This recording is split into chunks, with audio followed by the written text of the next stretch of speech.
We welcome all of you to this sixth. Les damos la bienvenida a todos ustedes a esta sexta transmisión mundial desde las oficinas generales de la Iglesia en Salt Lake City. Tenemos presentes alrededor del mundo a los líderes del sacerdocio y las organizaciones auxiliares de todas las estacas y barrios.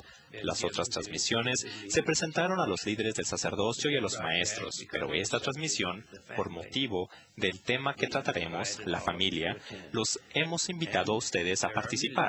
Y hay millones de ustedes escuchando. Están con nosotros en el estrado los siguientes miembros del Quórum de los 12 Apóstoles: los eldres Russell M. Nelson, Richard G. Scott, Jeffrey R. Holland, Dieter F. Uchtdorf y David A. Bednar. Al igual que la presidencia de los 70, Earl C. Tingey, Beth Todd Christopherson, Charles Didier y Merrill J. Bateman. Es una responsabilidad para nosotros la de extender nuestro apoyo a todos ustedes alrededor del mundo y rogamos que el Espíritu del Señor, que nos acompaña, esté con ustedes en sus reuniones. Hoy escucharemos a David A. Bednar del Quórum de los 12 Apóstoles.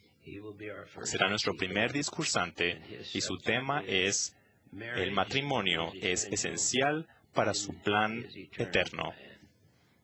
Elder Bednar.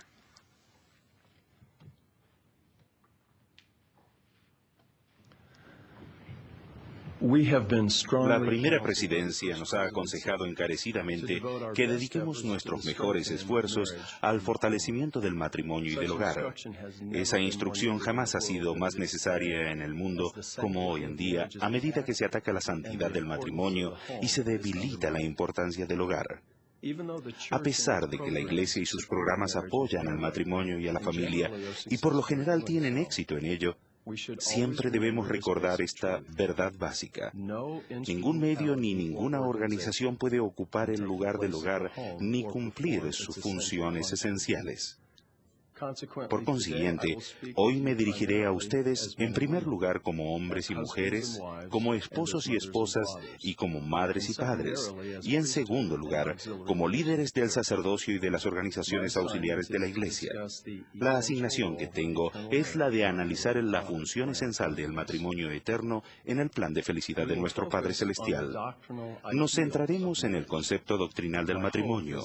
Espero que el análisis de nuestras posibilidades eternas y el recordatorio de quiénes somos y de por qué estamos aquí en la tierra nos brinden dirección, consuelo y una esperanza sustentadora para todos nosotros, independientemente de nuestro estado civil o de nuestras circunstancias personales actuales. La discrepancia que existe entre el concepto doctrinal del matrimonio y la realidad de la vida diaria a veces puede parecer bastante grande, pero poco a poco ustedes van progresando mejor de lo que probablemente se imaginen. Los exhorto a tener presentes las siguientes preguntas a medida que analicemos los principios relacionados con el matrimonio eterno. Pregunta número 1. En mi propia vida, ¿me esfuerzo por llegar a ser mejor esposo o una mejor esposa, o me preparo para ser un esposo o una esposa al comprender esos principios básicos y llevarlos a la práctica? Pregunta número 2. En calidad de líder del sacerdocio o de las organizaciones auxiliares, ¿ayudo a las personas a quienes sirvo a comprender esos principios básicos y a llevarlos a la práctica y de ese modo fortalecer el matrimonio y el hogar? Al meditar con oración en estas preguntas y al considerar nuestras propias relaciones matrimoniales y nuestras responsabilidades en la Iglesia, testifico que el Espíritu del Señor iluminará nuestra mente y nos enseñará las cosas que debemos hacer y mejorar. En la familia, una proclamación para el mundo, la primera presidencia y el Consejo de los 12 Apóstoles proclaman que el matrimonio entre el hombre y la mujer es ordenado por Dios y que la familia es parte central del plan del Creador para el destino eterno de sus hijos. Esta frase de la proclamación que establece el tema del discurso nos enseña mucho en cuanto al significado doctrinal del matrimonio y recalca la supremacía del matrimonio y de la familia en el plan del Padre. El matrimonio honorable es un mandamiento y un paso esencial en el proceso de crear una relación familiar amorosa que se puede perpetuar más allá de la tumba. Hay dos razones doctrinales convincentes que nos ayudan a entender por qué el matrimonio eterno es esencial para el plan del Padre. Razón doctrinal número 1. La naturaleza del espíritu de los hombres y el de las mujeres se complementa y se perfecciona mutuamente y, por tanto, se ha dispuesto que progresen juntos hacia la exaltación. Una plena comprensión de la naturaleza eterna del matrimonio y de su importancia solo se puede lograr dentro del contexto supremo del plan del Padre y ese plan que Él tiene para sus hijos. Todos los seres humanos, hombres y mujeres, son creados a la imagen de Dios. Cada uno es un amado hijo o hija espiritual de padres celestiales y como tal, cada uno tiene una naturaleza y un destino divinos. El gran plan de felicidad permite que los hijos y las hijas espirituales de nuestro Padre Celestial obtengan un cuerpo físico, ganen experiencias terrenales y progresen hacia la perfección. El ser hombre o mujer es una característica esencial de la identidad y el propósito eternos de los seres humanos en la vida premortal, mortal y eterna. Y en gran medida, eso define quiénes somos, por qué estamos aquí en la tierra y qué debemos hacer y llegar a ser. Por razones divinas, el espíritu de los hombres y el de las mujeres son diferentes, singulares y complementarios. Después de que se creó la tierra, se puso a Adán en el jardín de Edén. Sin embargo, y muy importante, Dios dijo que no era bueno que el hombre estuviera solo, y Eva llegó a ser la compañera y la ayuda idónea de Adán. A fin de llevar a cabo el plan de felicidad, se necesita la combinación singular de facultades espirituales, físicas, mentales y emocionales, tanto de hombres como de mujeres. Solos, ni el hombre ni la mujer podrían cumplir con los propósitos de su creación. Por designio divino, se dispone que los hombres y las mujeres progresen juntos hacia la perfección y una plenitud de gloria. A causa de sus temperamentos y facultades singulares, los hombres y las mujeres llevan a la relación matrimonial perspectivas y expectativas únicas. El hombre y la mujer contribuyen en formas diferentes, pero por igual a una totalidad y unidad que no se puede lograr de ninguna otra manera.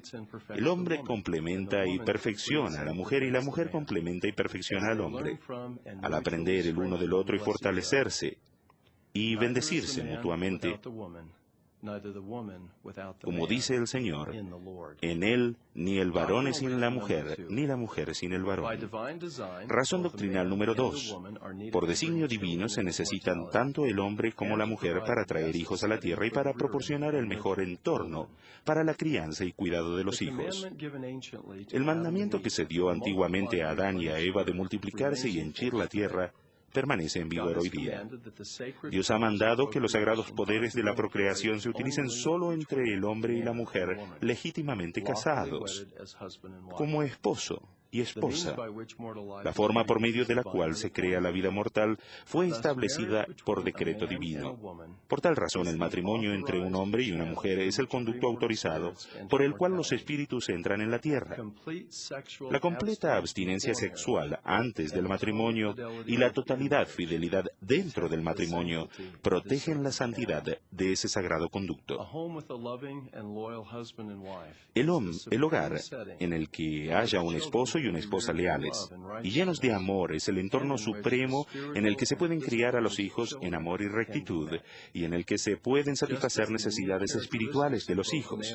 Del mismo modo que las características singulares tanto del hombre como de la mujer contribuyen a la plenitud de la relación matrimonial, esas mismas características son vitales para la crianza, el cuidado y la enseñanza de los hijos. Los hijos tienen el derecho de nacer dentro de los lazos del matrimonio y de ser criados por un padre y una madre que honran sus promesas matrimoniales con fidelidad completa. Las dos razones doctrinales que hemos analizado en cuanto a la importancia del matrimonio eterno en el plan de felicidad del Padre proponen principios de orientación para aquellos que se estén preparando para casarse, para los que estén casados y para nuestro servicio en la Iglesia. Principio número 1. La importancia del matrimonio eterno únicamente se comprende dentro del contexto del plan de felicidad del Padre. Con frecuencia hablamos del matrimonio y lo destacamos como una unidad fundamental de la sociedad, como el fundamento de una nación fuerte y como una institución básica sociológica y cultural. Sin embargo, el Evangelio restaurado nos ayuda a entender que es mucho más que eso. Hablamos quizás acerca del matrimonio sin enseñar adecuadamente la importancia del matrimonio en el plano y en que lo ve nuestro Padre Celestial en su plan. El hacer hincapié en el matrimonio sin conectarlo con la doctrina sencilla y fundamental del plan de felicidad no puede proporcionar la suficiente dirección, protección ni esperanza en un mundo que cada vez se vuelve más confuso y perverso. Bien haríamos todos en recordar la enseñanza de Alma de que Dios dio a los hijos de los hombres mandamientos, después de haberles dado a conocer el plan de redención. El elder Parley P. Pratt expresó hermosamente las bendiciones que recibimos a medida que aprendemos, comprendemos y nos esforzamos por aplicar en nuestra vida el concepto ideal doctrinal del matrimonio. Fue José Smith el que me enseñó a valorar las entrañables relaciones que existen entre padre y madre, esposo y esposa, entre hermano y hermana, hijo e hija. De él aprendí que podría tener asegurada a mi amada esposa por esta vida y por toda la eternidad, y que los sublimes sentimientos de unidad y afecto que nos atrajeron mutuamente emanaron de la fuente del amor divino y eterno. Antes había amado, sin saber por qué, pero ahora he amado con una pureza, con una intensidad de sentimientos virtuosos y exaltados que elevarían mi alma de las cosas transitorias de esta deplorable esfera y la harían expandir como el océano. En una palabra, ahora podía amar con el espíritu, así como con el entendimiento. Sin embargo, en ese tiempo, mi muy querido hermano José Smith tan solo había levantado una esquina del velo, dándome solo un vistazo de la eternidad. Como hombres y mujeres, como esposos y esposas, y en realidad como líderes de la Iglesia, vemos cómo la importancia del matrimonio eterno únicamente se puede comprender dentro del contexto del plan de felicidad del Padre. La doctrina del plan lleva a los hombres y a las mujeres a esperar el matrimonio eterno y a prepararse para él, y vence los temores y supera las incertidumbres por las que tal vez algunas personas demoren el matrimonio o lo eviten. Asimismo, un entendimiento correcto del plan fortalece nuestra determinación de honrar tenazmente el convenio del matrimonio eterno. Al meditar en esa verdad y al entenderla plenamente, se magnificarán nuestro conocimiento personal, nuestras enseñanzas y nuestro poder para testificar tanto en el hogar como en la iglesia. Principio número 2. Satanás desea que todos los hombres sean miserables como él. Lucifer ataca, distorsiona implacablemente las doctrinas que más importancia tienen para nosotros, para nuestras familias y para el mundo. ¿Hacia dónde dirige el adversario sus ataques más directos y diabólicos? Satanás se ocupa infatigablemente de confundir lo que se entiende de la identidad sexual, de fomentar el uso prematuro e incorrecto del poder procreador y de ser un obstáculo para el matrimonio honorable, precisamente porque el matrimonio es ordenado por Dios y la familia es fundamental para el plan de felicidad. Los ataques del adversario al matrimonio eterno seguirán aumentando en intensidad, frecuencia y sutileza. Debido a que hoy día estamos enfrascados en una batalla por el bienestar del matrimonio y del hogar, en mi última lectura del libro de Mormón puse particular atención al modo en que los nefitas se preparaban para sus batallas contra los lamanitas. Me di cuenta de que el pueblo de Nefi estaban enterados del intento de su enemigo y por consiguiente se prepararon para enfrentarse a ellos. Al leer y estudiar, aprendí que el enterarse del intento del enemigo es un requisito clave para la preparación eficaz. Del mismo modo, nosotros podemos considerar el intento de nuestro enemigo en esta guerra de los últimos días. El plan del Padre tiene como fin proporcionar guía para sus hijos, para ayudarles a ser felices y llevarlos seguros de nuevo hacia Él. Los ataques de Lucifer hacia el plan tienen como fin confundir a los hijos y a las hijas de Dios, hacerlos desdichados y detener su progreso eterno. El máximo objetivo del padre de las mentiras es que todos nosotros seamos miserables como él, y se ocupa de pervertir los elementos que más odia del plan del Padre. Satanás no tiene un cuerpo, no se puede casar y no tendrá una familia. Y se esfuerza constantemente por tergiversar los propósitos divinamente prescritos del sexo de la persona, del matrimonio y de la familia. Por todo el mundo se ve una evidencia cada vez mayor de la eficiencia de los esfuerzos de Satanás. En épocas más recientes, el diablo ha intentado combinar la confusión en cuanto al sexo de las personas y el matrimonio, validándola legalmente.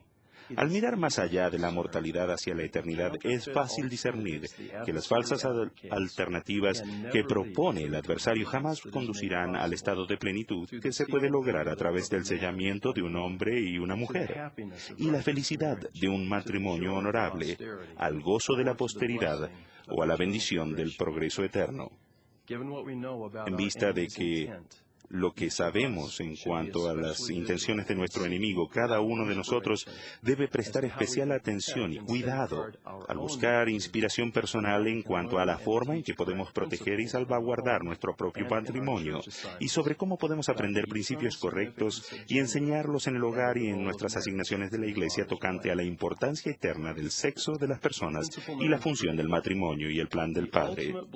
Principio número 3. Las bendiciones supremas del amor y de la felicidad se obtienen por medio de la relación del convenio del matrimonio eterno. El Señor Jesucristo es el punto principal en la relación del convenio del matrimonio. Tomen nota de cómo el Salvador está ubicado en la cúspide de este triángulo, y en la base figura una mujer en una esquina y un hombre en la otra. Consideren ahora lo que ocurre en la relación entre el hombre y la mujer a medida que cada uno gradualmente viene a Cristo y se esfuerza para ser perfecto en Él. A causa del Redentor y por medio de Él, el hombre y la mujer se acercan más el uno al otro. A medida que el marido y su esposa son atraídos hacia el Señor, a medida que aprenden a servirse y atesorarse mutuamente, a medida que comparten las experiencias de la vida, progresan juntos y llegan a ser uno. Y a medida que son bendecidos mediante la unión de sus naturalezas características, se empiezan a dar cuenta de la plenitud de nuestro Padre Celestial desea para sus hijos. La máxima felicidad, que es el objeto mismo del plan del Padre, se recibe al efectuar los convenios del matrimonio eterno y al honrarlos. Como hombres y mujeres, esposos y esposas, como líderes de la Iglesia, una de nuestras responsabilidades más importantes es ayudar a los hombres y a las mujeres jóvenes, mediante nuestro ejemplo personal, a aprender en cuanto al matrimonio honorable y prepararse para él mismo.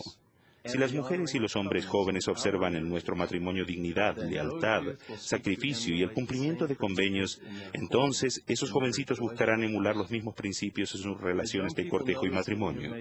Si los jóvenes se dan cuenta de que hemos puesto en primer plano la comodidad y el bienestar de nuestro compañero eterno, se volverán menos egoístas y serán más capaces de dar, de servir, de crear una relación equitativa y perdurable. Si los hombres y las mujeres perciben respeto mutuo, afecto, confianza y amor entre el marido y su esposa, se esforzarán por cultivar esas mismas características. Nuestros hijos y la juventud de la Iglesia aprenderán más de lo que hagamos y de lo que somos, a pesar de que recuerden muy poco de lo que digamos. Lamentablemente, muchos jóvenes de la Iglesia hoy en día tienen temor del matrimonio eterno y tropiezan en su progreso hacia esa meta, debido a que han visto demasiados divorcios en el mundo y convenios rotos en sus hogares y en la Iglesia.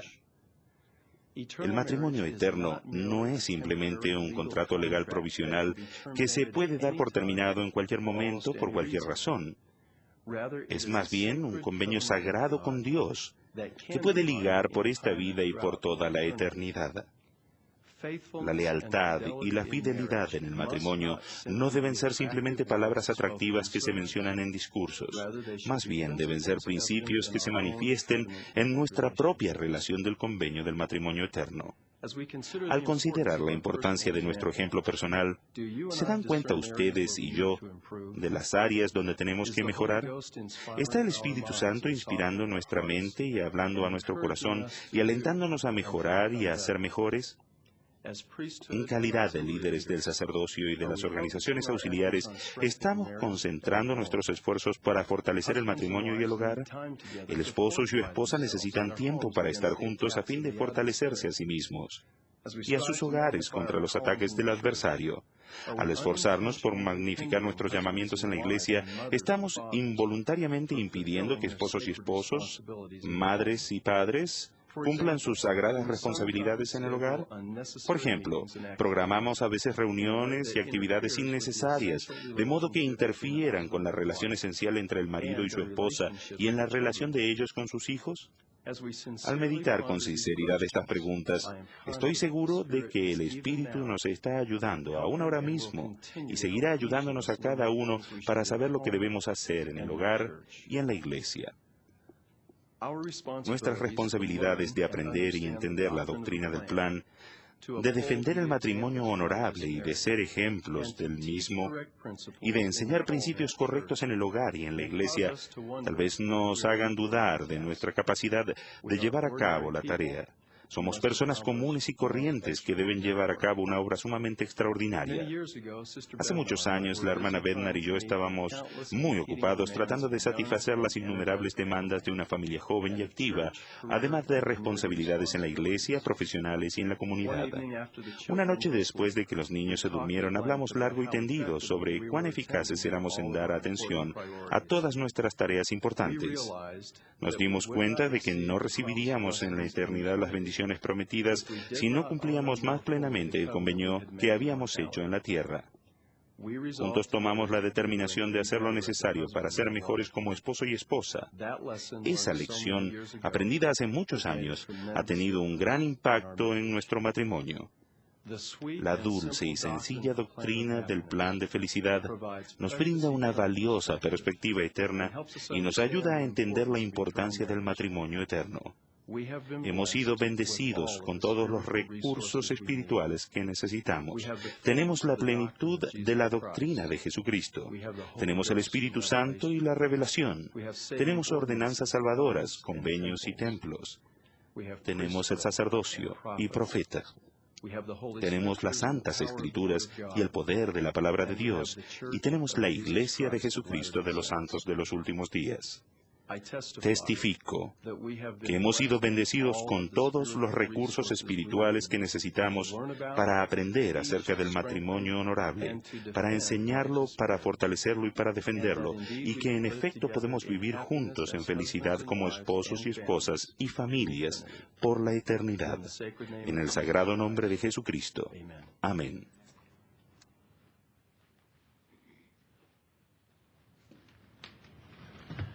Gracias, hermano Bednar, por esa instrucción tan oportuna, importante y muy útil. Les hará felices saber que todos los discursos de esta reunión se publicarán en la revista Ensign en el mes de junio y también en la revista Liaona, de modo que podrán leerlos y encontrar las partes que les sean útiles para enseñar, las que serán doctrinalmente correctas. Escucharemos ahora al elder L. Tom Perry del Quórum de los 12 Apóstoles. El tema del elder Perry es la solemne responsabilidad de amarse y cuidarse el uno al otro. El elder Perry hablará desde su oficina. Después del elder Perry, escucharemos a la hermana Bonnie T. Parkin, presidenta general de la Sociedad de Socorro de la Iglesia. La hermana Parkin es una mujer maravillosa, llena de valentía y compasión. Ella nos hablará sobre el tema "Los padres tienen una responsabilidad sagrada". La hermana Parkin nos hablará desde una casa particular. Después de la hermana Parkin tendremos un breve intervalo. Inmediatamente después, tendremos el placer de escuchar al presidente Thomas S. Monson, primer consejero de la primera presidencia. Todos conocemos al presidente Monson por sus discursos, sus enseñanzas. Hay otro ministerio, otra parte de su vida, su servicio privado a las viudas, a los huérfanos, a los pobres y a los oprimidos. Y en su tiempo libre lo encontrarán en un hospital o en un asilo de ancianos visitando a los enfermos que deben guardar cama. Estamos agradecidos de tener al presidente Monson. Después de la presentación del presidente Monson, tendrán el himno final y la oración final en los lugares donde ustedes estén.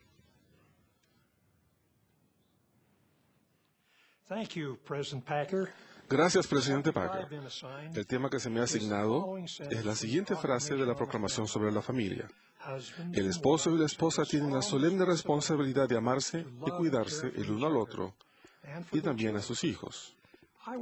Deseo abordar el tema de un modo muy distinto del que se utiliza en otras reuniones de capacitación. No citaré mucho los manuales, sino que deseo hablarles de corazón a corazón acerca de su servicio en el reino de nuestro Padre Celestial. El objetivo será ver si juntos podemos comprender más claramente la forma de equilibrar nuestras responsabilidades de amar y de cuidar a nuestra familia con los otros llamamientos especiales que nuestro Padre Celestial nos ha dado. Al organizarse la Iglesia el 6 de abril de 1830, el profeta José Smith recibió la revelación que se encuentra en la sección 21 de Doctrina y Convenios, parte de la cual dice: He aquí se llevará entre vosotros una historia, y en ella serás llamado vidente, traductor, profeta, apóstol de Jesucristo, elder de la Iglesia, por la voluntad de Dios el Padre, y la gracia de tu Señor Jesucristo, habiendo sido inspirado por el Espíritu Santo para poner los cimientos de ella y edificarla para la fe santísima. Por tanto, vosotros, es decir, la Iglesia, daréis oído a todas sus palabras y mandamientos, que os dará según los reciba, andando delante de mí con toda santidad. Porque recibiréis su palabra con toda fe y paciencia, como si viniera de mi propia boca.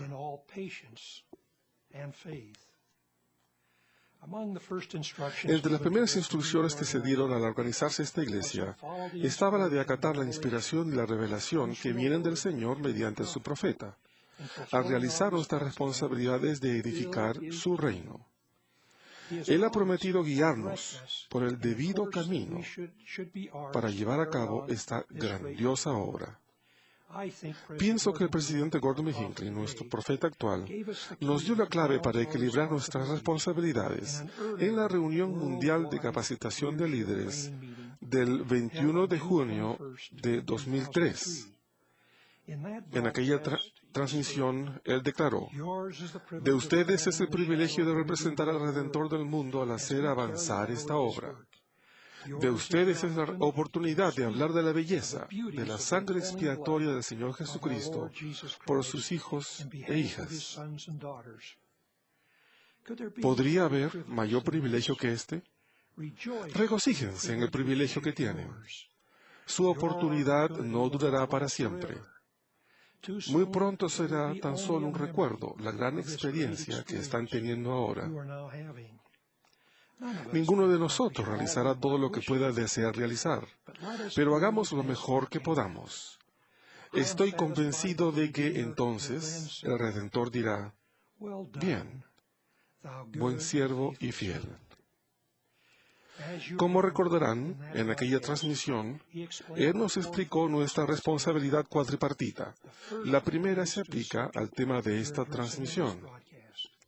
Él dijo: primero, es fundamental que no desatiendan a su familia.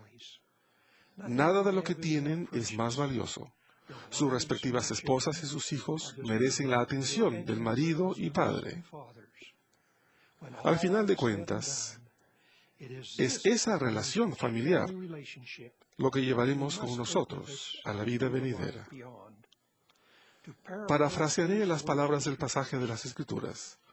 Porque ¿qué aprovechará al hombre si sirviere fielmente en la iglesia y perdiere a su propia familia? Ese ha sido el mensaje constante de nuestros profetas desde que se organizó la iglesia. El lugar más importante para enseñar el Evangelio y para ejercer el liderazgo es en la familia y en el hogar. Si seguimos esas instrucciones, daremos tareas y planificaremos programas, actividades y clases que complementen y apoyen a nuestras familias. La forma en que empleemos el tiempo y conservemos el equilibrio en la vida es fundamental para la forma en que realicemos nuestros deberes familiares y nuestro servicio en la iglesia. Disciplínense para seguir el consejo del profeta acerca de cómo priorizar el uso de su tiempo. Primero, analicen con su compañero o compañera eternos cuánto tiempo necesitan para estar juntos, fortalecer su matrimonio y demostrarse el amor que se tienen. Esa es su primera prioridad. La iglesia existe para ayudar a las personas y a las familias a venir a Cristo y alcanzar la vida eterna.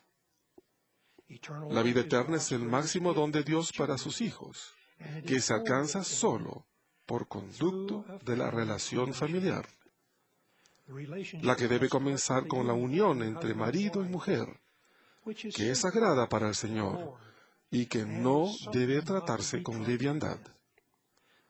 El convenio del matrimonio es esencial para el plan del Señor y para el propósito por el cual Él creó los cielos y la tierra. A lo largo de la historia, Él ha dado su ley divina para defender y proteger la santa unión entre marido y mujer. Segundo, consideren las necesidades espirituales de sus hijos. ¿Cuánto tiempo necesitan para asegurarse de que están cerca de ellos? Ustedes tienen la responsabilidad como padres y madres de fijar el tiempo adecuado para enseñarles, puesto que la instrucción más importante que los hijos reciban en la vida debe provenir de sus padres. Debemos estar al tanto de lo que la iglesia enseña a nuestros hijos, para que lo que les enseñemos a cada hijo concuerde con esa enseñanza. Por ejemplo, en el folleto para la fortaleza de la juventud, en la cita que se hace de la proclamación de la familia, se da a la gente joven el siguiente consejo acerca de la familia. Hay más posibilidades de lograr la felicidad en la vida familiar cuando se basa en las enseñanzas del Señor Jesucristo. Los matrimonios y las familias que tienen éxito se establecen y mantienen sobre los principios de la fe, la oración, el arrepentimiento, el perdón, el respeto, el amor, la compasión, el trabajo y las actividades recreativas edificantes. El folleto continúa así. El ser parte de una familia es una gran bendición. Tu familia te puede proporcionar compañía y felicidad. Te puede ayudar a aprender principios correctos en un ambiente de cariño y a prepararte para la vida eterna. No todas las familias son iguales, pero cada una de ellas es importante en el plan de nuestro Padre Celestial. Haz lo que esté de tu parte para crear un ambiente feliz, sea alegre, servicial y considerado para los demás. Muchos de los problemas que surgen en el hogar resultan porque los miembros de la familia dicen palabras hirientes y actúan de manera egoísta. Ocúpate de las necesidades de los demás miembros de la familia. Trata de ser un pacificador en vez de fastidiar, pelear y discutir. Ten presente que la familia es la unidad más sagrada de la iglesia. Nuestra tercera prioridad es proveer para nuestra familia.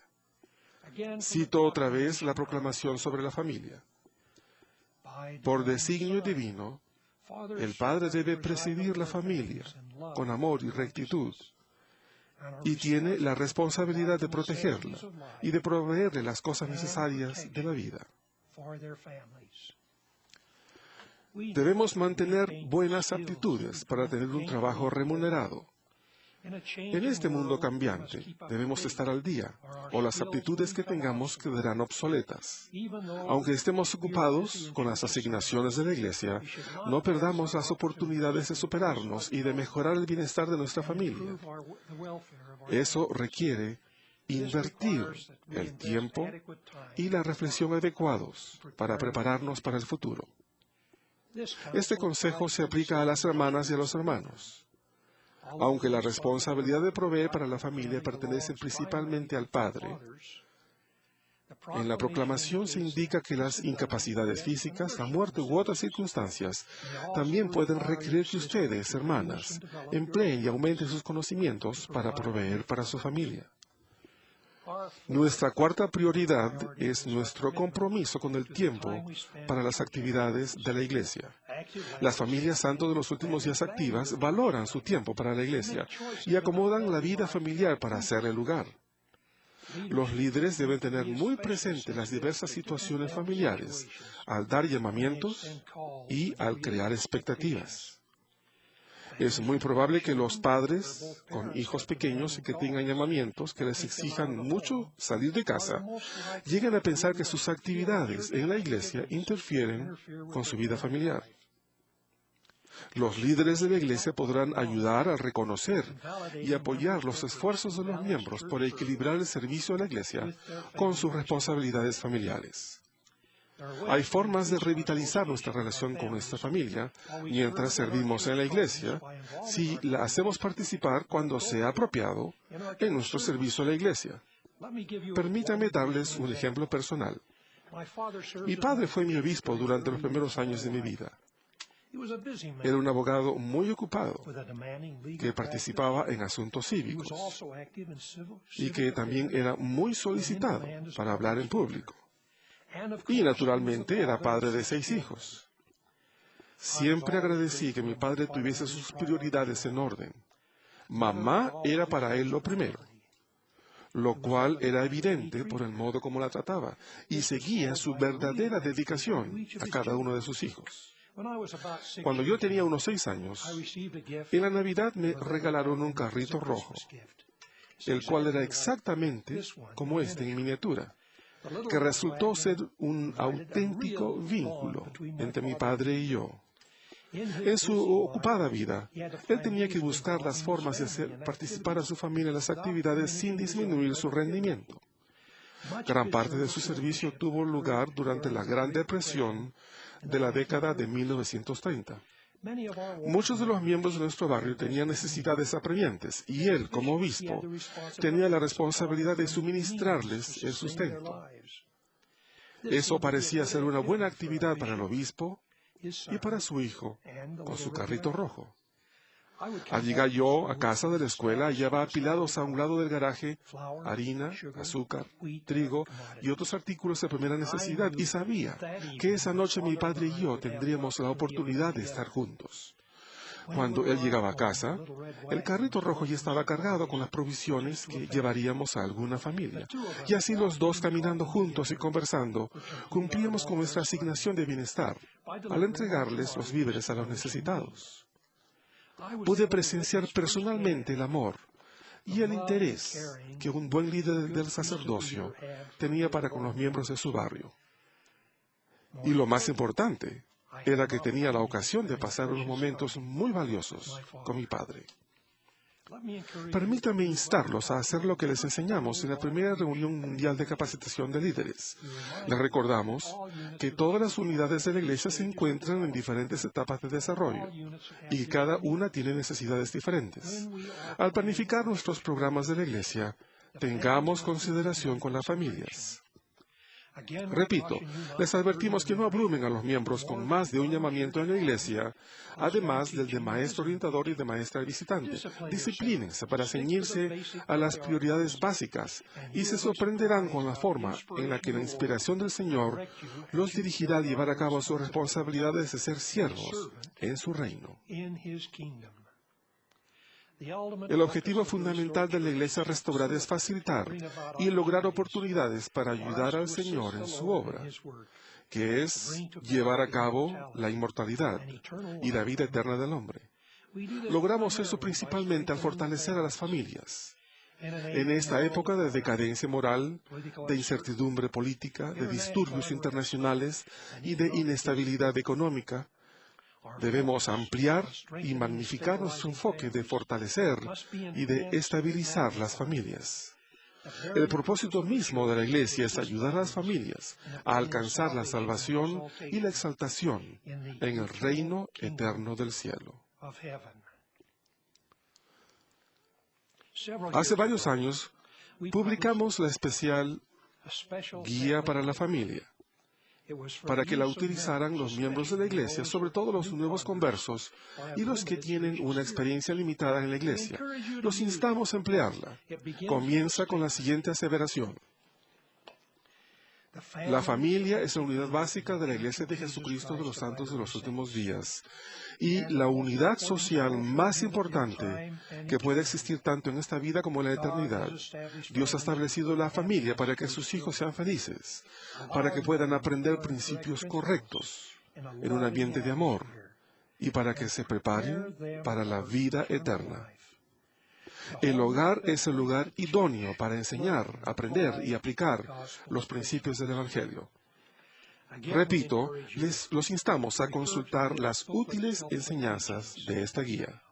Nuestro Señor y Salvador ministró personalmente a las personas, elevando a los oprimidos, dando esperanza a los desalentados y buscando a los descarriados. Mediante sus palabras y sus acciones, Él puso de manifiesto a las personas que las amaba, que las comprendía y que las valoraba. Él reconocía la naturaleza divina y el valor eterno de cada persona individualmente. Aun cuando llamaba a las personas al arrepentimiento, Él condenaba al pecado sin condenar al pecador.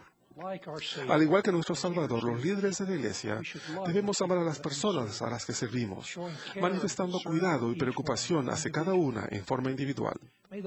Que el Señor nos bendiga en la sagrada responsabilidad que Él nos ha dado. Es mi oración. En el nombre de Jesucristo. Amén.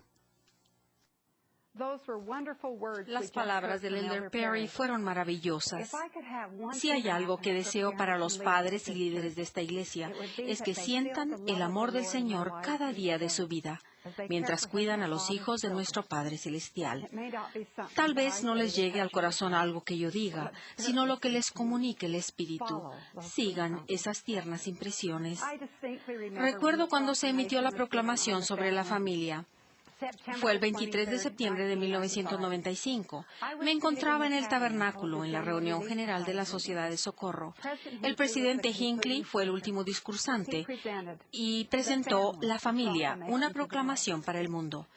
Reinó la quietud, pero también un sentimiento de emoción. Una reacción que afirmaba, sí, necesitamos ayuda con nuestras familias. Recuerdo que pensé que era algo muy bueno y las lágrimas me bañaron el rostro. Al ver a las hermanas sentadas cerca de mí, parecían sentir lo mismo que yo.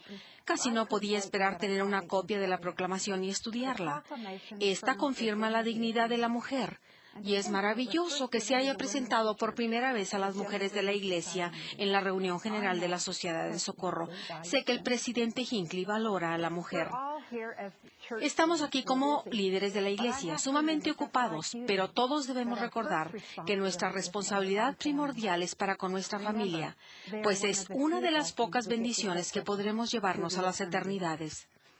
Newell K. Whitney era obispo en los primeros días de la iglesia en Kirtland, y al igual que los obispos de hoy, debió haber estado muy ocupado haciendo mucho bien, pero el Señor lo reprendió y le mandó poner en orden a su familia. Hermanas y hermanos, este consejo se aplica a todos nosotros. Muchos de ustedes son padres o abuelos, o algún día lo serán. Pero casados o no, todos formamos parte de una familia. Piensen por un momento en su propia familia. ¿Qué les gusta de ella? Una cosa que me encanta de la mía es que me alegra que a mis 4 hijos les gusta estar juntos. ¿Qué doctrina sobre la familia se enseña en la proclamación? Quiero recalcar un párrafo. Por designio divino, el padre debe presidir sobre la familia con amor y rectitud, y tiene la responsabilidad de protegerla y de proveerle las cosas necesarias de la vida. La responsabilidad primordial de la madre es criar a los hijos. En estas responsabilidades sagradas, el padre y la madre, como iguales, están obligados a ayudarse mutuamente. Me encantan las palabras por designio divino. El ser padres es parte del designio divino de nuestro Padre Celestial para sus hijos.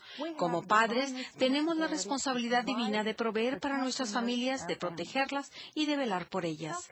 ¿En qué forma estas pautas de proveer, proteger y velar nos ayudan a criar hijos rectos? En la proclamación dice que los padres proveen las cosas necesarias de la vida.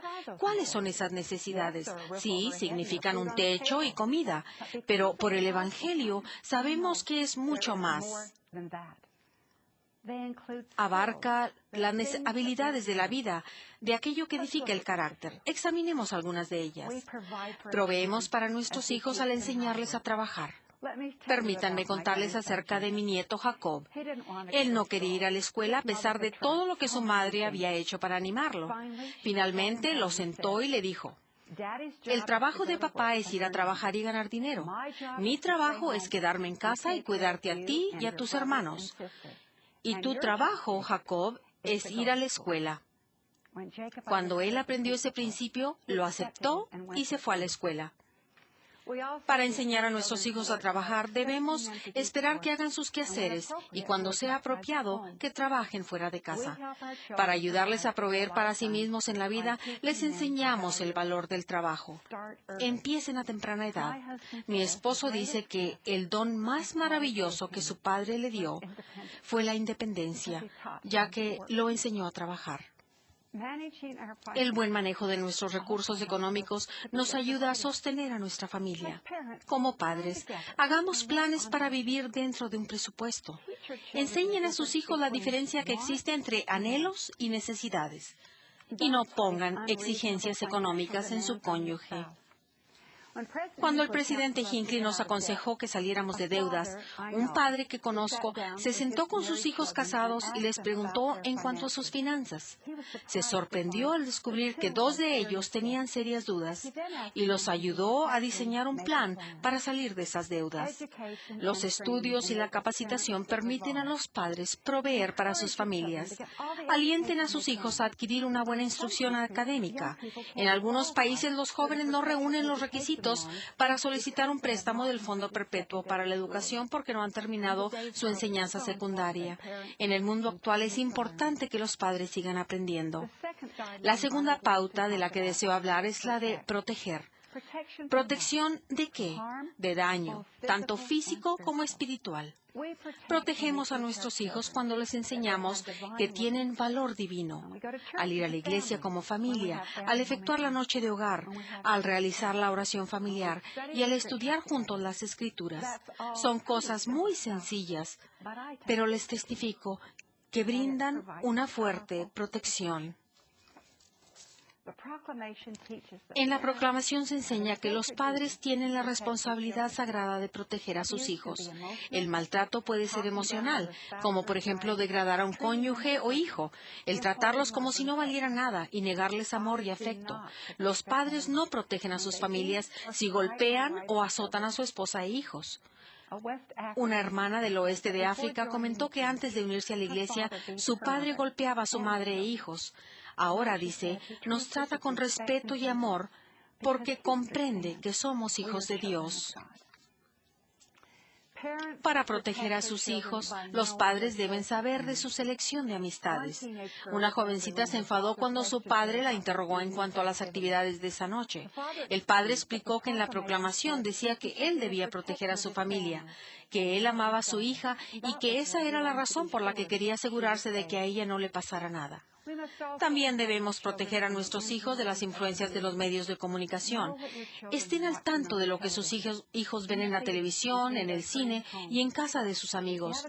Si tienen una computadora en casa, asegúrense de que sea un medio para lo virtuoso o bello o de buena reputación o digno de alabanza.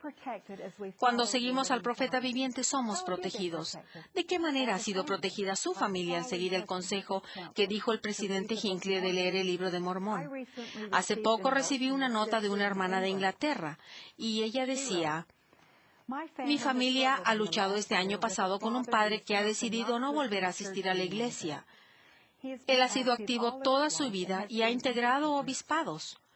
Le he implorado al Señor saber qué hacer para no sentir resentimiento y amargura. Yo sola llevo a cabo la noche de hogar y la oración familiar con mis hijos. Por el desafío de leer el libro de Mormón, mientras estaba en el templo sentí la impresión de que no debía leer sola las escrituras con los niños, sino que debía llevarlos a ellos y las escrituras a donde estaba mi esposo, donde quiera que él estuviera en la casa. De modo que todas las noches a las 9 vamos a buscarlo. Él lee con nosotros. Al principio no lo hacía, pero ahora sí. Ya asiste a la iglesia, se reúne con nosotros durante la noche de hogar y se hace cargo de las charlas sobre el Evangelio. Mis hijos fueron los instrumentos del Señor y le llevaron a mi esposo la palabra del amor que redime. Esto ha sido una gran bendición para mi familia. La tercera y última pauta es velar. ¿Qué apariencia tiene eso? ¿Cómo se siente? ¿A qué se asemeja? Su apariencia, el cómo se siente y su semejanza es como esta escritura, por persuasión, por longanimidad, benignidad, mansedumbre y por amor sincero, por bondad. Les daré unos ejemplos.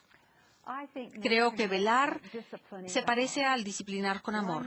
Cuando su hijito no obedece, una joven madre lo hace detenerse, toma el rostro de él entre sus manos y viéndolo a los ojos dice, «Escucha mis palabras».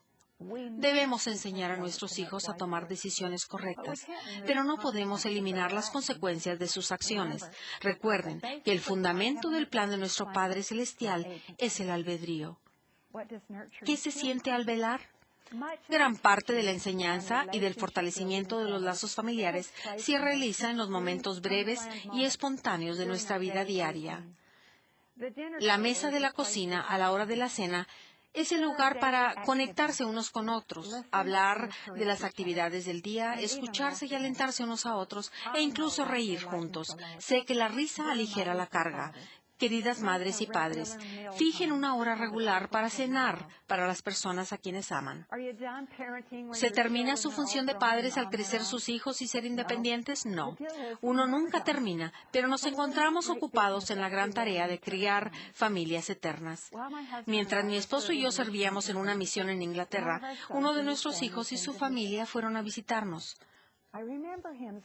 Recuerdo que él dijo, vinimos porque necesitábamos su cuidado amoroso. Desde el momento en que se es padre, siempre se es padre. ¿No es maravilloso? Al terminar de leer el libro de Mormón en diciembre, me impresionó que incluso Mormón aconsejó a su hijo adulto, Moroni, «Hijo mío, sé fiel en Cristo.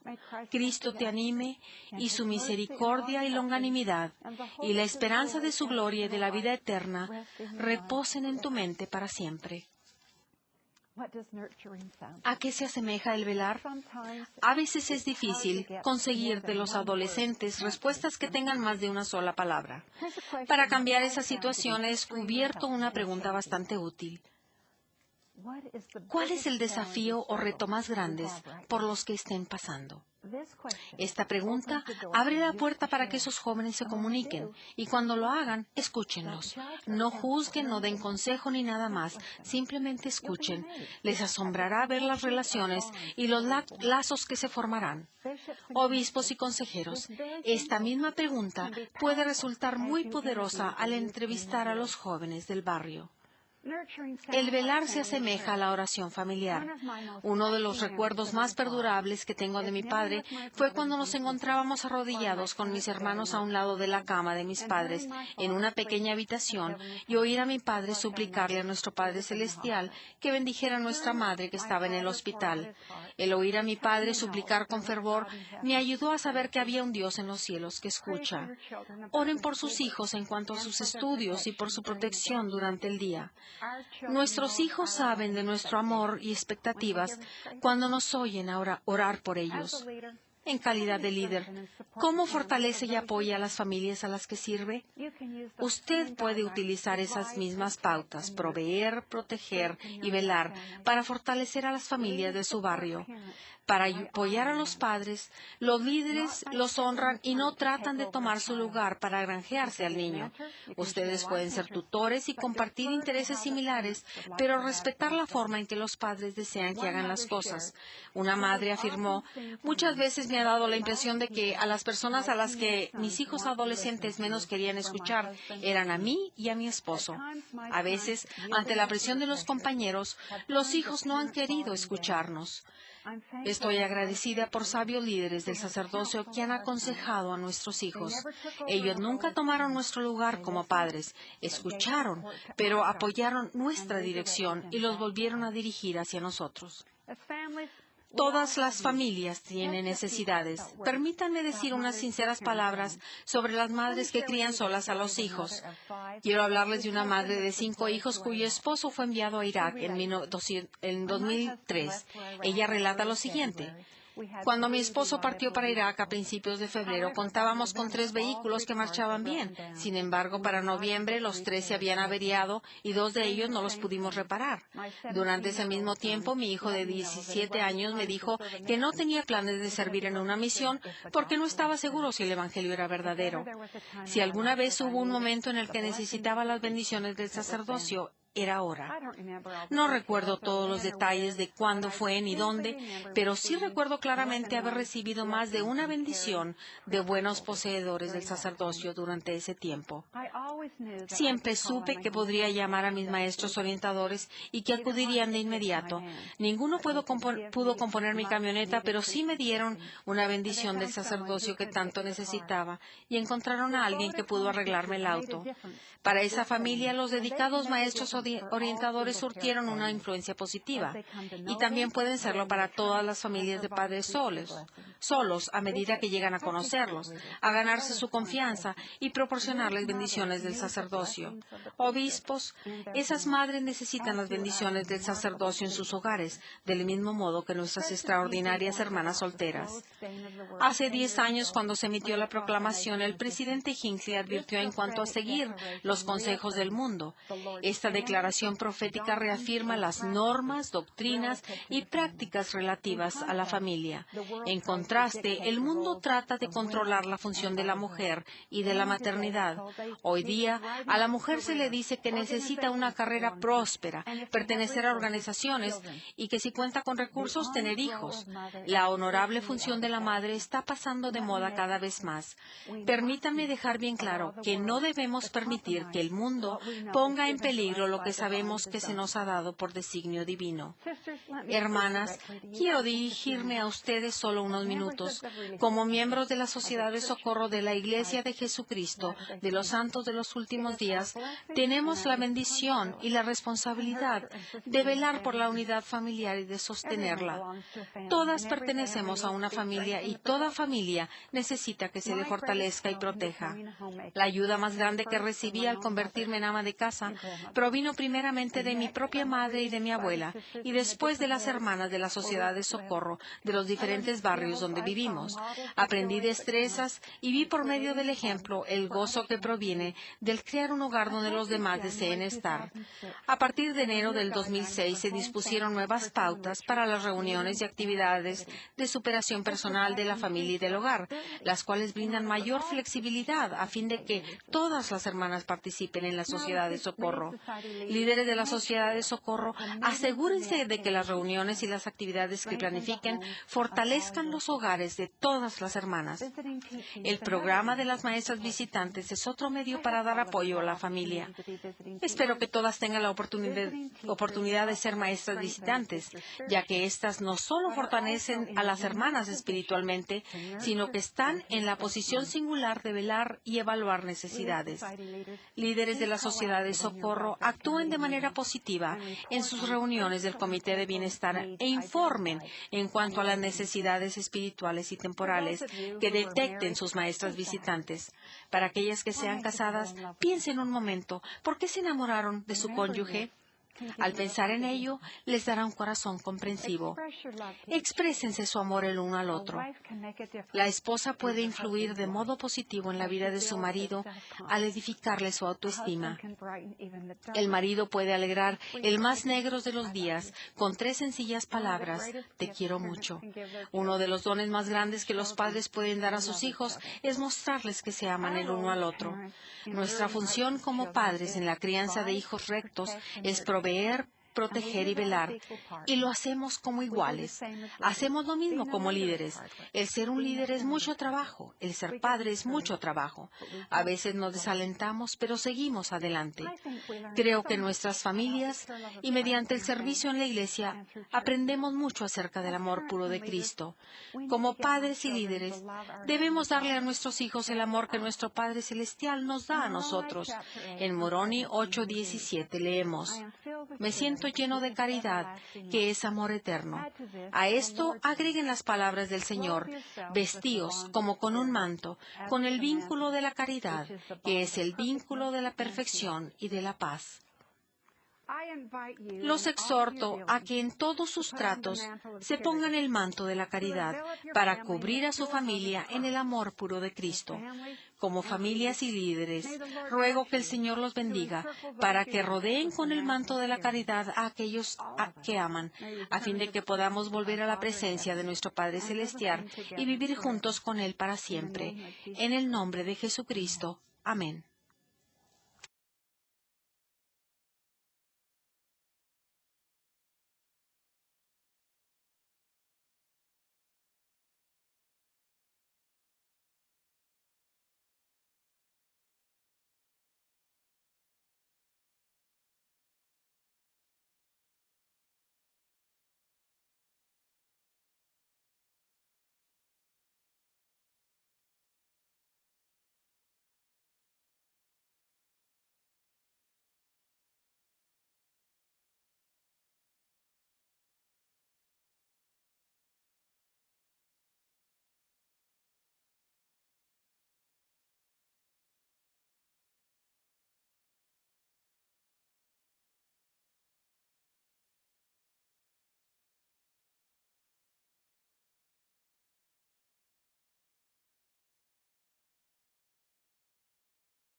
Con espíritu de humildad, represento a la primera presidencia como el último discursante de esta reunión.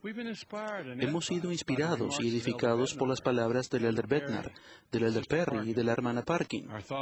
Nuestros pensamientos se han centrado en el hogar y la familia, y se nos ha recordado que el hogar es el fundamento de una vida justa, y ningún otro medio puede ocupar su lugar ni cumplir sus funciones esenciales. Un hogar es mucho más que una casa constituida de madera, de ladrillos o de piedra. Un hogar se edifica con amor, sacrificio y respeto. Nosotros somos responsables del hogar que edifiquemos y debemos edificar con sabiduría, ya que la eternidad no es un viaje corto. En él habrá tranquilidad y viento, luz del sol y sombras, alegría y pesar. Pero si de verdad nos esforzamos, nuestro hogar puede ser un pedacito de cielo en la tierra. Lo que pensemos, lo que hagamos, nuestro modo de vivir, influyen no solo en el éxito de nuestra jornada terrenal, sino que señalan el sendero hacia nuestras metas eternas. Algunas familias de la iglesia están formadas por la madre, el padre y los hijos, todos viviendo dentro del seno del hogar, mientras que otras han visto alejarse primero a uno, luego a otro y a otro de sus miembros. A veces una sola persona constituye una familia, pero cualesquiera sea su composición, continúa siendo una familia, porque las familias son eternas. Podemos aprender del Señor, el supremo arquitecto. Él nos ha enseñado cómo edificar y dijo que toda casa dividida contra sí misma no permanecerá. Más tarde advirtió, he aquí, mi casa es una casa de orden y no de confusión. En una revelación que se dio a José Smith en Kirtland, Ohio, el 27 de diciembre de 1832, el maestro aconsejó, organizaos, preparad todo lo que fuere necesario y estableced una casa. Sí, una casa de oración, una casa de ayuno, una casa de fe, una casa de instrucción, una casa de gloria, una casa de orden, una casa de Dios. ¿Dónde podríamos encontrar un diseño más apropiado para establecer sabia y adecuadamente nuestro hogar? Este diseño cumpliría con las especificaciones descritas en Mateo, una casa edificada sobre la roca, capaz de resistir las lluvias de la adversidad, los ríos de la oposición y los vientos de la duda, que se encuentran presentes en todas partes del mundo cambiante y lleno de desafíos en el que vivimos. Algunos podrían preguntarse, pero si esa revelación se dio como guía para la construcción de un templo, ¿se aplica a nosotros en la actualidad? Yo les respondería, ¿acaso el apóstol Pablo nos dijo, ¿no sabéis que sois templo de Dios y que el Espíritu de Dios mora en vosotros? Dejemos que el Señor sea el arquitecto maestro de nuestro proyecto de construcción. Entonces, cada uno de nosotros será el constructor responsable de una parte vital de ese proyecto. Y por esa razón, todos podremos ser constructores. Además de edificar nuestro propio hogar, también tenemos la responsabilidad de edificar el reino de Dios sobre la tierra al servir de manera fiel y eficaz en nuestros llamamientos de la Iglesia. Quisiera brindar algunas pautas que provienen de Dios, de las lecciones de la vida y algunos puntos que debemos considerar a medida que empecemos a edificar. Punto número 1. Arrodillémonos a orar. Fíate de Jehová de todo tu corazón y no te apoyes en tu propia prudencia. Reconócelo en todos tus caminos y Él enderecerá tus veredas. Así habló el sabio Salomón, hijo de David, rey de Israel. En el continente americano, Jacob, el hermano de Nefi, declaró, confiad en Dios con mentes firmes y orad a Él con suma fe. Este consejo divino nos llega hoy, como llega el agua pura y cristalina a una tierra seca y sedienta, porque vivimos en tiempos difíciles. Hace apenas unas cuantas generaciones, nadie se había imaginado el mundo en el que vivimos hoy día y los problemas que eso presenta. Nos rodea la inmoralidad, la pornografía, la violencia, las drogas y una infinidad de maldades que afligen a la sociedad moderna. Tenemos el desafío e incluso la responsabilidad no solo de mantenernos sin mancha del mundo, sino también de guiar a salvo a nuestros hijos y a las personas de quienes somos responsables a través de los mares turbulentos del pecado que nos rodea, a fin de que un día podamos volver a vivir con nuestro Padre Celestial. La guía de nuestra propia familia requiere nuestra presencia, nuestro tiempo y nuestros mejores esfuerzos. A fin de ser eficaces en nuestra instrucción, debemos ser firmes en el ejemplo que demos a los miembros de nuestra familia y dedicar tiempo individual a cada uno de ellos, así como tiempo para dar consejo y guía. A veces nos sentimos abrumados por la tarea que tenemos ante nosotros. Sin embargo, siempre tenemos ayuda a nuestro alcance. Aquel que conoce a cada uno de sus hijos contestará nuestra oración sincera y ferviente a medida que suplicamos ayuda para guiarlos. Esa oración resolverá más dificultades, aliviará más sufrimiento, prevendrá más transgresión y traerá más paz y satisfacción al alma humana que lo que se podría lograr de ninguna otra manera. Además de necesitar esa orientación para nuestras familias, se nos ha llamado a puestos en los que somos responsables por otras personas. En calidad de obispo o consejero, líder de un quórum del sacerdocio o de las organizaciones auxiliares, ustedes tienen la oportunidad de influir en la vida de los demás. Tal vez haya personas que provengan de familias donde no todos sean miembros de la iglesia o sean menos activos, que se hayan enemistado con sus padres, despreciando sus súplicas y consejos. Es muy posible que seamos el instrumento en las manos del Señor para influir en la persona que esté en esa situación. Sin embargo, sin la guía de nuestro Padre Celestial, no podemos hacer todo lo que se nos ha llamado a hacer, y esa ayuda se logra mediante la oración. A un destacado juez de los Estados Unidos se le preguntó qué podemos hacer los ciudadanos de los países del mundo para reducir el delito y la desobediencia a las leyes para que haya paz y tranquilidad en nuestra vida y en nuestras respectivas naciones. Seriamente contestó, yo diría que el volver a la antigua práctica de la oración familiar. ¿No se sienten agradecidos ustedes de que la oración familiar no sea algo pasado de moda para nosotros? Realmente hay un gran significado en lo que se dice de que la familia que ora unida permanece unida. El Señor mismo indicó que debíamos llevar a cabo la oración familiar cuando dijo, orad al Padre en vuestras familias, siempre en mi nombre, para que sean bendecidas vuestras esposas y vuestros hijos. En calidad de padres, de maestros y de líderes, en el desempeño de cualquier función, no podemos intentar realizar esta difícil jornada por la mortalidad sin contar con la ayuda divina que nos ayude a guiar a aquellos por quienes tenemos responsabilidad. Al ofrecerle a Dios nuestras oraciones familiares y personales, hagámoslo con fe y confianza en Él. Arrodillémonos a orar. Punto número 2. Sirvamos diligentemente. Para obtener un ejemplo de ello, acudimos a la vida del Señor. Al ministrar entre los hombres, la vida de Jesús fue como un resplandeciente faro de bondad. Devolvió la fuerza a las extremidades del paralítico, dio vista a los ojos del ciego, oído al sordo y vida a los muertos. Sus parábolas predican poder. Con el buen samaritano enseñó, amarás a tu prójimo. Por medio de la bondad demostrada, la mujer adúltera enseñó compasión comprensiva. En su parábola de los talentos nos enseñó a superarnos y a esforzarnos por lograr la perfección. Es posible que nos haya estado preparando para la función de edificar una familia eterna.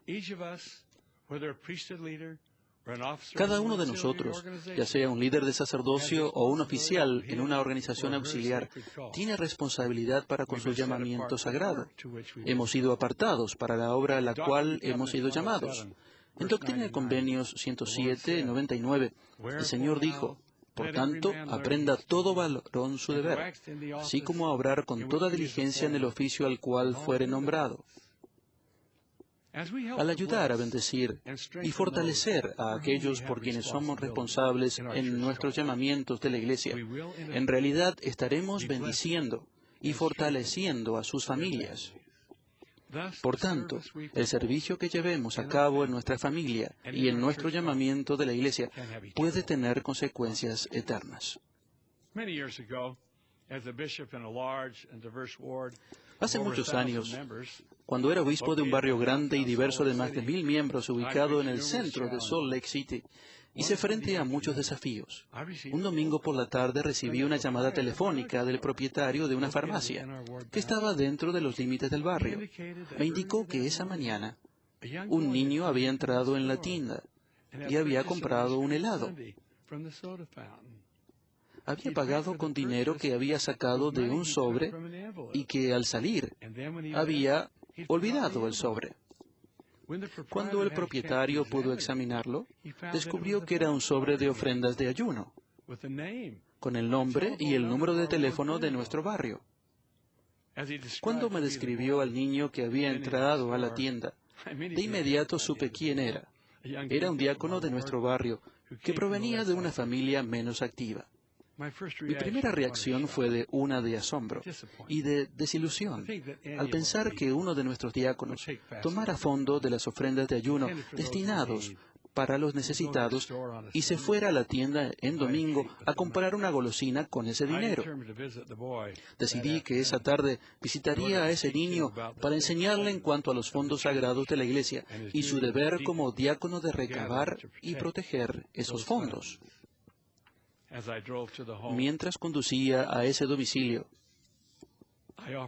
hice una oración en silencio para suplicar orientación en lo que debía decir para arreglar la situación. Llegué y toqué a la puerta. La abrió la madre del niño y me invitaron a pasar a la sala. A pesar de que la luz de la habitación era muy tenue, pude darme cuenta de que era un lugar muy pequeño y escuálido. Los pocos muebles estaban desgastados. La madre tenía una apariencia de cansancio. La indignación que sentía por las acciones de su hijo aquella mañana se desvaneció al darme cuenta de que era una familia muy necesitada. Tuve la impresión de preguntarle a la madre si había alimentos en la casa. Con lágrimas, contestó y dijo que no tenía nada.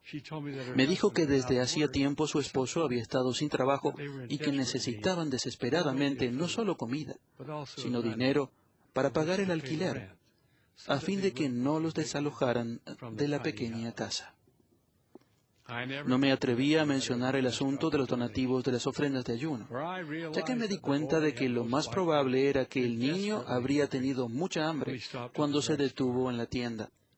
Más bien, inmediatamente hice los arreglos para dar ayuda a la familia, a fin de que tuviesen qué comer y un techo sobre su cabeza.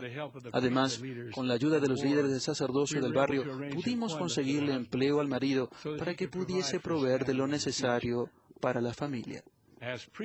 Como líderes del sacerdocio y de las organizaciones auxiliares, tenemos derecho a recibir la ayuda del Señor al magnificar nuestros llamamientos y cumplir nuestras responsabilidades.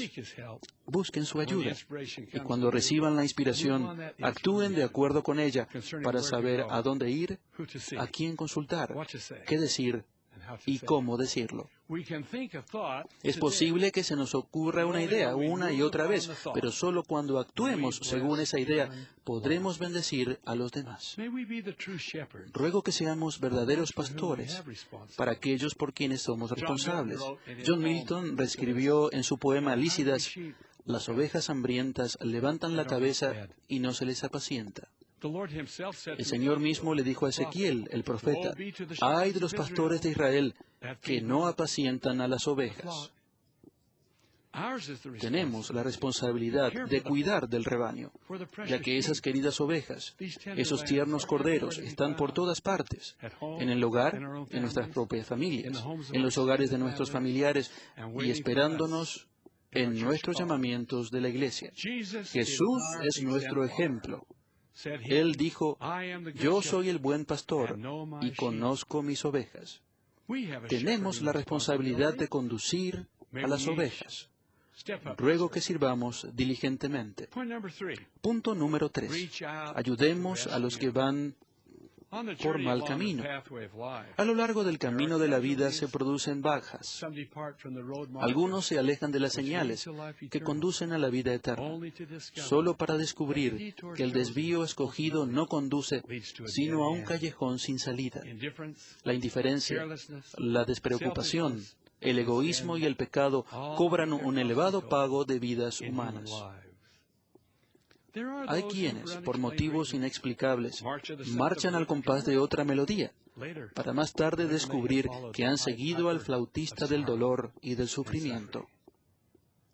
En 1995, la primera presidencia expresó su preocupación por los miembros que habían abandonado el redil de Cristo y emitió una declaración especial titulada Una invitación a regresar.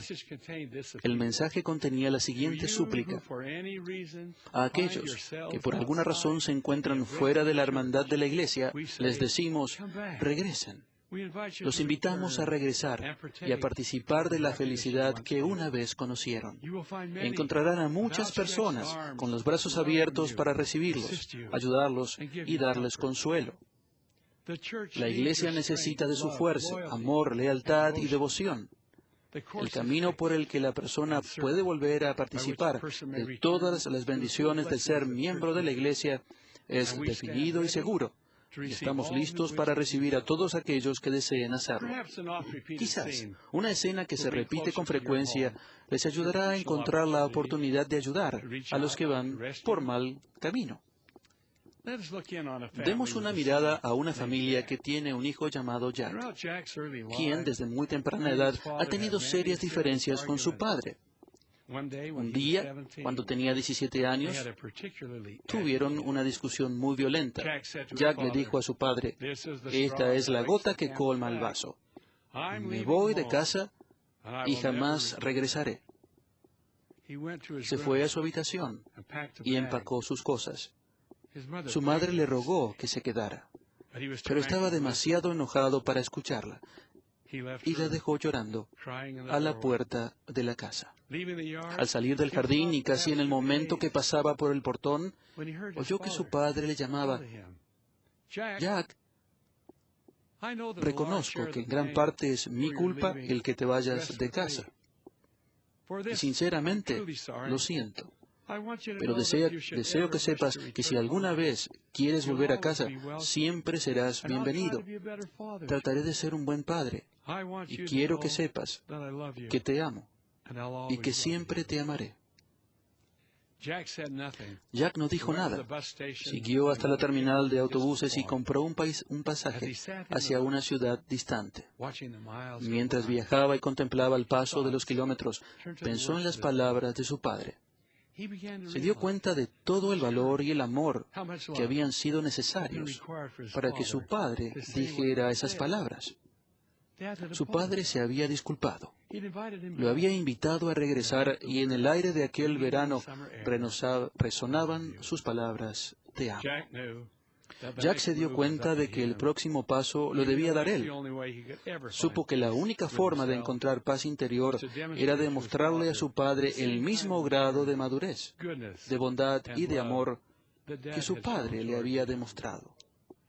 Jack se bajó del autobús, compró un pasaje de regreso y emprendió el camino a casa. Llegó poco después de la medianoche, entró en la casa y encendió la luz. Allí, en la mecedora, estaba su padre, con la cabeza inclinada. Al ver a Jack, se levantó y ambos se abalanzaron a abrazarse. Más tarde, Jack dijo, esos últimos años que viví en casa fueron uno de los más felices de mi vida.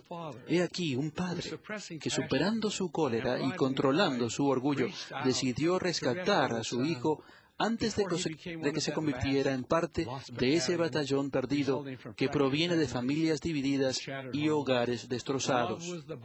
El amor fue el vínculo unificador, el bálsamo curativo, el amor que se siente tan a menudo pero que pocas veces se expresa. Desde el monte Sinaí retumban nuestros oídos, honra a tu padre y a tu madre. Y más tarde, escuchamos de ese mismo Dios la orden de vivir juntos en amor. Arrodíllense a orar.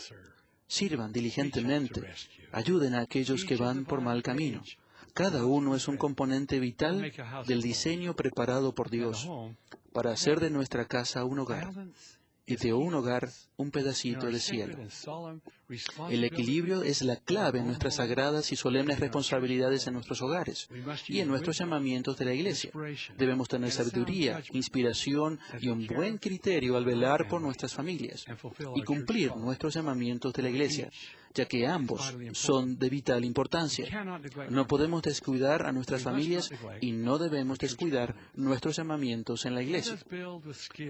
Edifiquemos de la manera correcta, siguiendo el diseño de Él.